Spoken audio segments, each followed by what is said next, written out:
Bonjour, je m'appelle Marie Lacaze, je suis externe au sein de Accor Group au département des prestations intellectuelles informatiques et j'ai été en charge du déploiement de l'outil OBMS, l'éditeur Opaz, au sein des différentes équipes Accor. Je suis Mickaël Rivet, je suis en charge des achats de prestations intellectuelles pour le groupe Accor.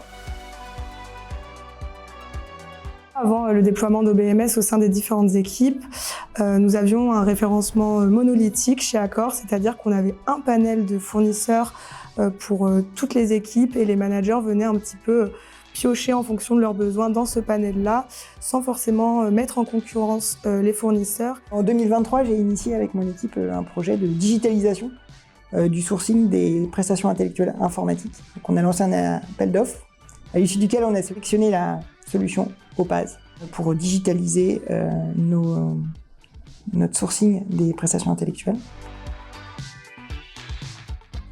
C'est vrai qu'avant l'implémentation d'OBMS dans notre société, nous avions très peu de visibilité sur les différentes données, les différents KPIs, les différentes notes attribuées aux fournisseurs par les managers.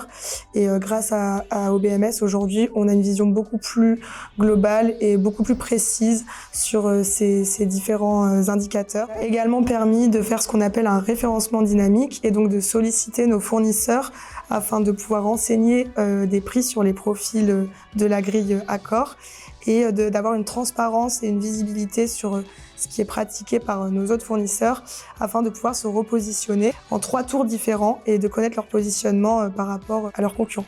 Nous avons en effet verticalisé le référencement chez Accor, comme je le disais, équipe par équipe, et mis en place une stratégie achat en mettant en avant nos partenaires. C'est vrai qu'une autre grande avancée avec l'implémentation de cet outil dans les process a été l'interface avec nos autres outils qui permettent un gain de temps notable. Donc en 2024, on a lancé le déploiement sur plusieurs business units, plusieurs entités.